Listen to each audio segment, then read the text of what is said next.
Les éditions Tellem présentent un enregistrement intégral de Et moi, et moi, et moi de Jacques Dutronc, lu par Jean-Marc Galera. Quand la légende dépasse la réalité, on publie la légende. L'homme qui tua Liberty Valance. Chapitre 1er. Premier cri.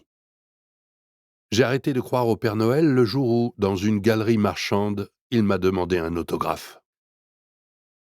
La guerre et la nuit ne vont pas ensemble. Je déconseille de naître la nuit, en pleine guerre, par exemple. Ça m'est arrivé, c'est une mauvaise idée. C'était en 1943, le 28 avril. Courir dans Paris en bravant le couvre-feu sans laisser passer, ça aussi, je le déconseille. Mais mon père n'avait pas le choix. Madeleine, sa femme, était sur le point de m'infliger la vie. Il a filé demander de l'aide au commissariat le plus proche, et il est tombé sur la Commandantour, le seul bâtiment éclairé. Là, on lui a indiqué le poste de police, qui a envoyé une estafette. J'ai failli naître dans un panier à salade. Finalement, j'ai attendu d'être à la clinique, près de la porte de Champéret, pour pousser mon premier cri. Il était 5h20 du matin. Je n'étais pas le premier enfant du couple. 6 ans plus tôt, mon frère, Philippe, m'avait précédé dans cet emploi. Je n'étais pas non plus le premier Jacques Dutronc. On m'a donné le prénom d'un de mes oncles, le plus jeune frère de mon père. Il est mort au champ d'honneur le 7 juin 1940, les 2 jambes arrachées. Avant de naître, j'avais donc déjà ma tombe au Père-Lachaise. J'avais pris de l'avance. Cet oncle Jacques était batteur de jazz. Il avait créé son propre big band. Il y avait beaucoup de musiciens chez nous, des organistes, des violonistes. Une de mes tantes était chanteuse soliste. Mon oncle Jean jouait du violoncelle, mon père du piano. Les frères et sœurs aimaient se retrouver tous les dimanches chez leur mère pour des déjeuners interminables. Mes oncles étaient de vrais gargantua, capables de rester des heures à table, d'engloutir des quantités de bouffe et de vin extravagantes, des princes du cholestérol, le tout dans un nuage de fumée quasi opaque. À l'époque, seuls quelques illuminés prétendaient que tout ça nuisait à la santé. À la fin du repas, Jean sortait son violoncelle pour nous infliger la mort du cygne. C'était une torture formidable. Oui, au moment de partir, tout le monde restait encore des heures à parler sur le palier. Ils avaient tous fait de hautes études et avaient eux-mêmes reçu une éducation assez stricte. Chez eux, on ne se plaignait pas, on restait discret, on n'insistait jamais. Il fallait deviner quand quelque chose clochait. Atavisme, il faut aussi souvent deviner ce que je veux dire. Quand j'imagine que l'on m'a compris, je passe à autre chose. Ensuite, je m'étonne de ne pas l'avoir été. Peut-être parce que tu n'as rien dit. Mon père était ingénieur au charbonnage de France. Pendant la guerre, on l'avait affecté à la répartition du charbon. Il contrôlait les ventes chez les Bougnat et la consommation dans les boxons. Mais sa vraie passion, c'était la musique. Il était balochard. Il jouait des tangos, des javas, des valses tous les samedis soirs et les dimanches matins dans les bals populaires. C'était tuant. Le lundi, il avait besoin de Maxiton. Ça se passait à la Bastoche, rue de Lappe, au Balageau. Il y avait souvent des sous-lots et des bagarres. La plus mémorable a eu lieu pendant une nuit du réveillon, juste après la Libération, au bal Lafont, rue de la Croix-Nivert. Quand 2 malheureux policiers à bicyclette sont arrivés, ils se sont fait massacrer par les filles à coups de talons. On a dû appeler des renforts. Quand ils jouaient, mon père se déguisait. Il portait un sombrero, un faux nez, pour que les dactylos des charbonnages qui venaient se faire peloter pendant les passodobles ne le reconnaissent pas. Moi aussi, j'ai toujours aimé me déguiser. Sur scène, j'ai souvent porté des perruques, des moustaches, des masques. Quand je n'enfilais pas une soutane, avec des pieds au menton, des boutons que je présentais comme ma braguette. Imaginez l'instrument qu'il y a dessous. Mon père a eu une enfance malheureuse. Orphelin de père, il a été confié à 3 ans à une grand-mère sévère et rigide qui habitait un ancien couvent.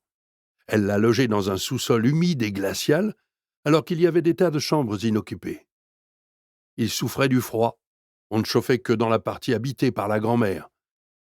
Et il n'était pas question de musique. Elle a d'ailleurs cassé le violon de son propre fils. Même si je pense qu'il aurait voulu devenir musicien professionnel, mon père a suivi des études classiques. il est devenu rédacteur dans les assurances. Puis, grâce à un cousin, il est entré au charbonnage. Quelques années plus tard, il a été assimilé au titre d'ingénieur des mines. Entre-temps, il a rencontré ma mère et ils se sont mariés le 8 février 1935. Il a quitté la cité Rondelet à Montrouge pour s'installer avec sa femme dans le 9e arrondissement au 67 rue de Provence, où j'ai moi-même vécu jusqu'à 31 ans.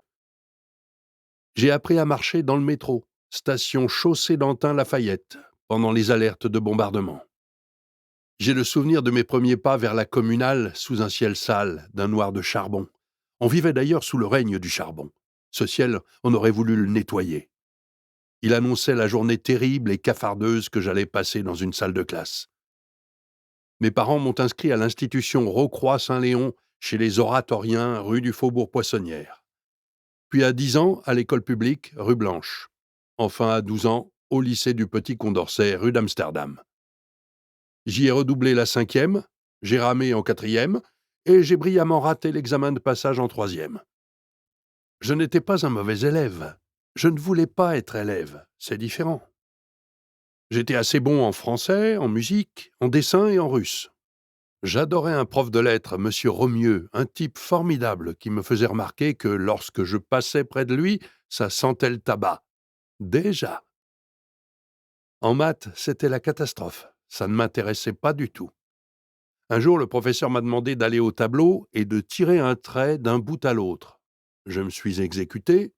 Une fois au bout du tableau, il me dit « Encore, continuez ». Je le regarde, un peu surpris. « Allez, continuez ».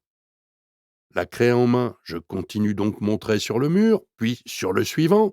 Arrivé à la porte, j'entends « Dehors ». À Condorcet, j'ai eu pour copains des gars qui sont devenus musiciens, dont certains m'ont accompagné plus tard. Je suis allé en classe avec Jean-Pierre Huster, le frère de Francis. Tout le monde nous confondait. J'avais donc une combine. Quand on m'appelait au tableau, parfois c'est lui qui y allait. Ça me sauvait la mise, provisoirement. J'ai très vite compris que je n'embrasserais jamais une carrière intellectuelle. Je préférais déjà embrasser mes petites camarades, lycéennes ou coiffeuses de mon quartier. J'étais rêveur, j'étais absent. Mais il y avait aussi de vraies absences. Mon dossier de mots d'excuses devait être le plus fourni et le plus inventif du lycée. Ma mère était de connivence avec moi. Elle était devenue une scénariste géniale, débordante d'imagination, avec des suites, des à suivre, comme dans les illustrés et les feuilletons de l'ORTF. Le lundi, elle écrivait « Mon fils étant tombé dans l'escalier, il ne pourra pas, etc. » Le surlendemain, « Mon fils étant tombé dans l'escalier, comme je vous l'écrivais avant-hier, il souffre encore de maux de tête qui l'empêchent, etc. » Elle a aussi enterré pas mal de fois plusieurs membres de la famille. Un jour, le surveillant général du lycée a convoqué mon père. Il lui a montré un énorme dossier.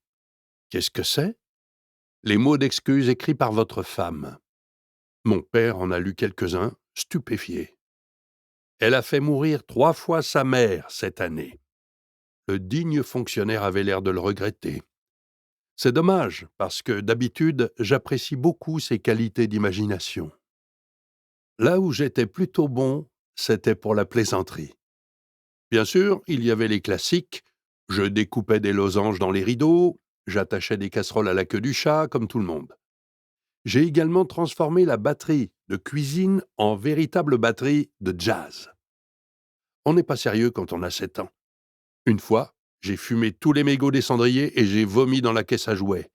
J'ai écrasé les maquettes de bateaux de mon frère avec ma voiture à pédales. Enfant de chœur à l'église de la Sainte Trinité, j'ai allumé l'encensoir et je l'ai fait tourner à peu près comme une fronde. Des braises de gros charbons brûlants sont tombés sur le tapis qui a commencé à se consumer pendant que le curé continuait ses incantations.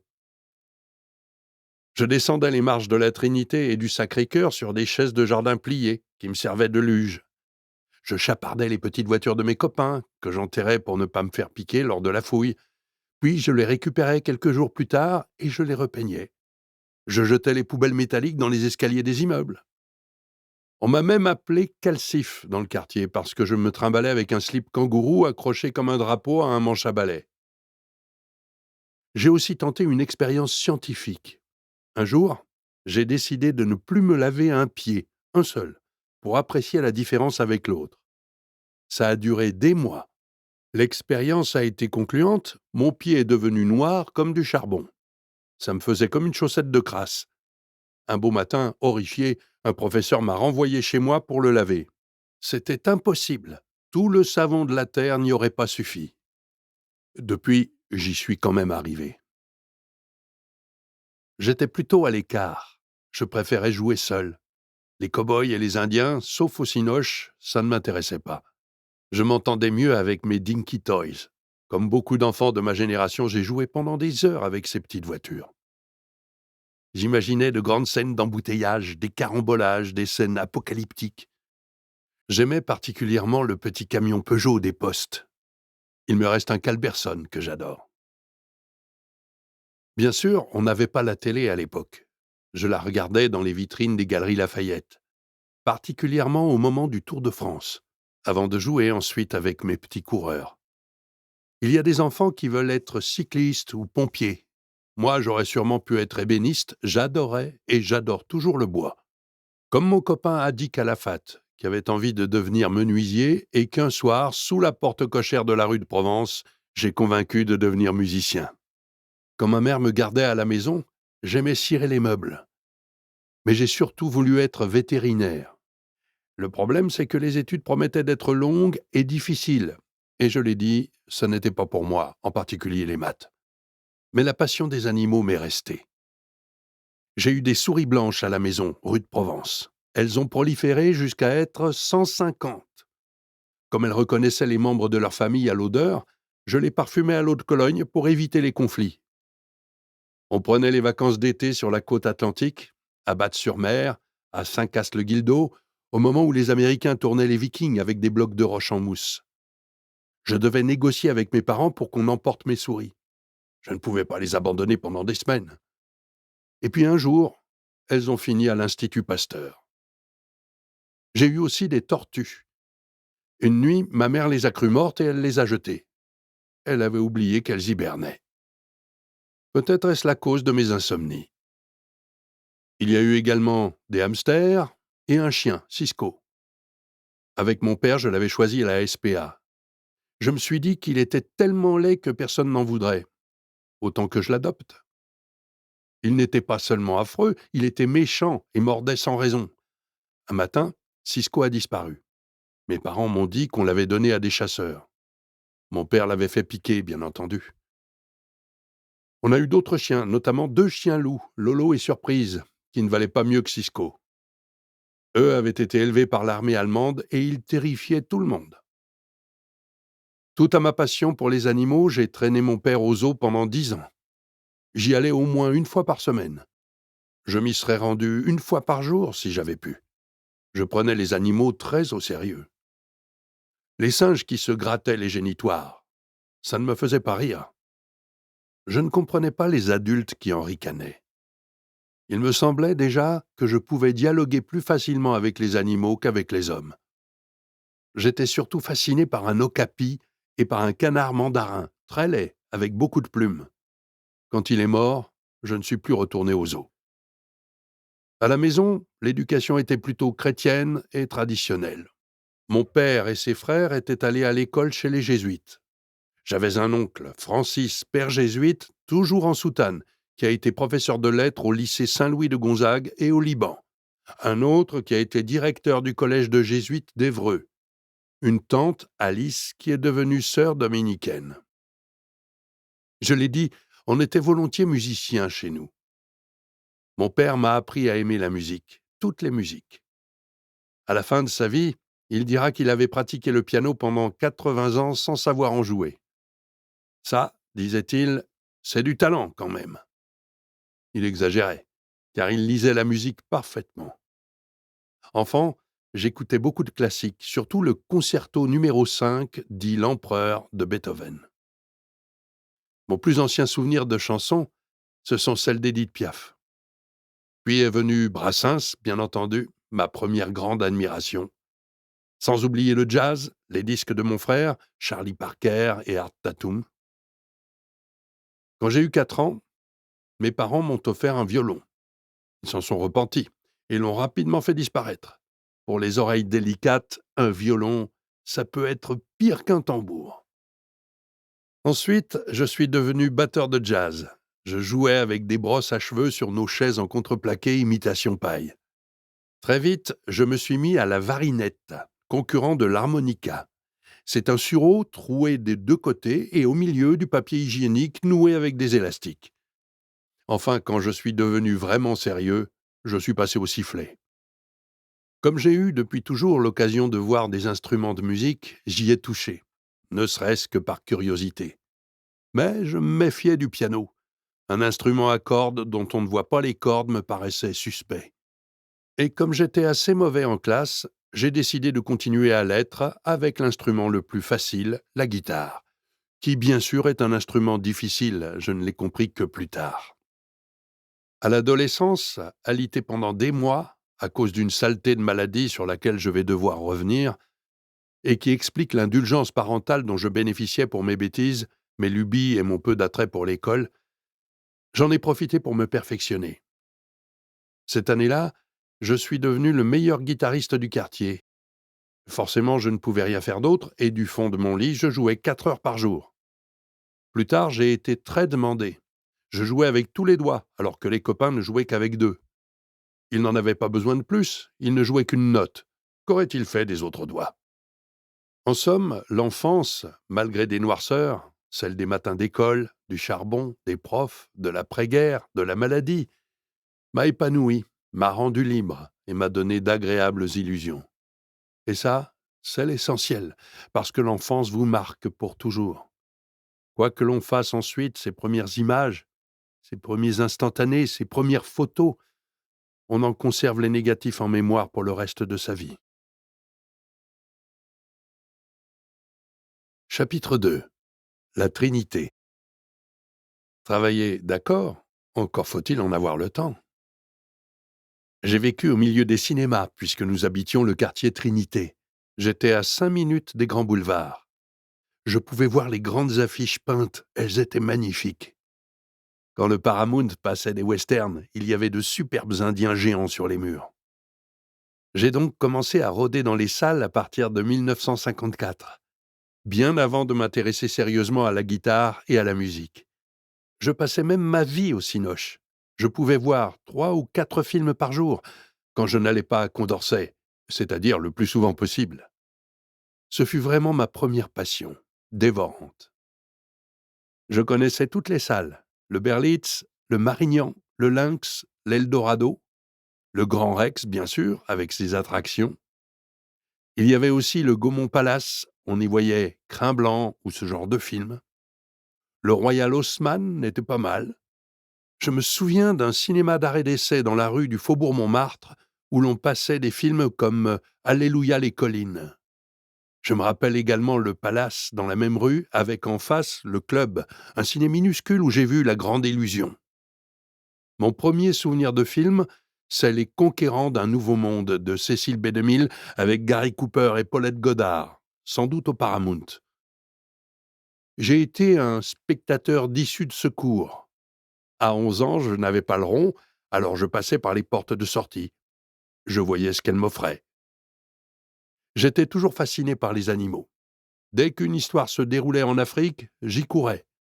Un jour, ma mère m'a emmené voir L'Aventurière du Tchad. L'aventurière en question passait son temps à se déshabiller. C'était un film érotique. Ma mère s'était trompée. Et moi, alors qu'il y avait des gros plans sur la poitrine de l'actrice, j'attendais vainement les hyènes et les léopards. Je voyais aussi des péplums, et j'ai dû y voir Gainsbourg en fourbe à jupette. Dans La Révolte des esclaves, il était dévoré par un molosse. Il m'a raconté le tournage de cette scène. On lui a d'abord mis de la viande sous sa cuirasse d'officier romain, puis on a lâché le chien qui cavale mais freine avant de prendre délicatement des bouts de viande. Serge a été remplacé par un mannequin dont les membres ont été actionnés à distance. Une fois le chien lâché, la jambe part dans le mauvais sens. Nouvel essai, le chien fonce et bouffe les couilles du mannequin. Finalement, ils ont utilisé le dresseur à la place du mannequin. Le chien lui a sauté dessus et l'a à moitié dévoré. Le réalisateur était enchanté et le gars a fini à l'hôpital. Adolescent, j'admirais Kirk Douglas, James Stewart ou Victor Mature, qui avaient toujours l'air de transpirer et de perdre des litres dès qu'ils bougeaient. On aurait dit un représentant en huile d'olive. Même habillé, il avait l'air de porter sa marchandise sur lui. J'étais aussi émerveillé par les seconds rôles, les sous-offs, les gueules. Saturnin Fabre, Julien Carrette, Raymond Emos, Paul Francoeur ou Noël Roquevert. Le nom de celui-ci au générique me procurait déjà une joie immense. J'adorais ses mimiques, son œil fixe, son regard très droit, incisif, même dans les comédies. Plus tard, juste pour le rencontrer, j'ai demandé à Lanzmann d'écrire un projet d'opérette pour lui. Ça se passait dans un camping et il devait en jouer le directeur. À l'époque, les campings, c'était Trigano. Nous, c'était Trigaillès. On a organisé un déjeuner, Roquevert est arrivé, il a pointé sa canne sur moi et il a dit « Alors, Paris s'éveille ?» On a beaucoup ri. Et on s'est beaucoup écrit, lui et moi, par la suite. Chaque fois que l'occasion s'est présentée, ou que je pouvais la provoquer, ce fut un plaisir immense de pouvoir rencontrer, des années plus tard, ces acteurs qui avaient enchanté mon enfance et que jamais, à l'époque, je n'avais même espéré croiser un jour. Je me souviens par exemple de Paul Francoeur, que j'ai rencontré avec Kurt Jürgens au tout début des années 1970. Il m'a dit « Toi, le môme, tu devrais faire du cinoche, tu as une gueule à ça. » Et Jürgens a ajouté, avec son plus bel accent teuton, « Il faut demander la lumière sur les yeux, tout le temps. » Il était bien, ce temps des sous-offs. Il y en a moins aujourd'hui. Tout le monde a un peu tendance à vouloir devenir officier tout de suite. J'avais des obsessions, des fixations cinématographiques. J'ai vu Sueur froide 52 fois, par exemple, dans la même salle, à raison de 10 ou 20 fois par semaine. J'étais fasciné par Kim Novak. J'étais d'ailleurs plus captivé par les comédiens que par les films. Par admiration pour tel acteur, quel que soit le film, même s'il était mauvais, j'y allais. Les salles étaient souvent pittoresques. Dans certaines du 9e, comme le midi-minuit, des stripteaseuses dansaient à minuit. Les malheureuses avaient presque l'âge du cinématographe.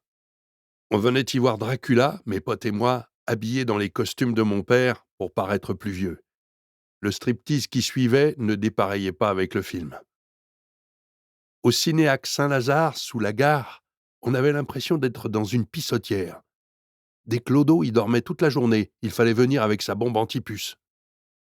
J'ai le souvenir autant des images que des odeurs. Pour moi, les deux allaient ensemble. C'était pas mal, c'était moins aseptisé qu'aujourd'hui. Il y avait une salle magnifique, rue d'Athènes, qui s'appelait Agriculteur Broadway. Une très agréable odeur de cuir s'en dégageait. Les sièges y faisaient 1 mètre de large, c'étaient de gros fauteuils club. Le dernier film que j'y ai vu, c'était « Mais qui a tué Harry ?» J'ai toujours été un admirateur du gros Alfred. Ensuite, la nouvelle vague est arrivée. J'aimais bien ces films, qui m'agaçaient pourtant un peu. C'était d'ailleurs moins ce type de cinéma qui me crispait que le milieu décrit par certains de ces cinéastes. Dans Les Cousins de Chabrol, Brialy est génial, agressif, haïssable. C'était ce qui était bien justement dans ce film. On y sentait la patte du scénariste Paul Gégoff. Mais je fuyais ce côté « on est riche, on est bourgeois, on est cynique, on est entre nous et on rigole ». Plus tard, quand Pierrot le Fou est sorti, j'ai couru le voir. À l'entrée, les gens se bousculaient. Le vrai Pierrot le Fou habitait un immeuble près de chez mes parents. J'ai donc cru que j'allais voir un film sur des truands, sur le gang des tractions avant. Au lieu de quoi ? Qu'est-ce que je peux faire ? Je sais pas quoi faire. Silence, j'écris. On s'attend à voir Pierre Loutrel et on tombe sur Anna Karina qui traîne les pieds sur une plage. Ça surprend. J'ai commencé à aller beaucoup moins au cinéma lorsque les tournées ont débuté. Je n'avais plus le temps. Ceux qui prétendent y aller pour se détendre, passer un bon moment, sont très loin de moi. Ce n'est pas ce que je recherchais au cinéma. Les films ne me faisaient pas l'effet d'une détente. Pour moi, c'était du merveilleux. Quand j'en sortais, je devais laisser reposer la magie, la laisser décanter. En revanche, je ne rêvais pas d'en faire, pas du tout.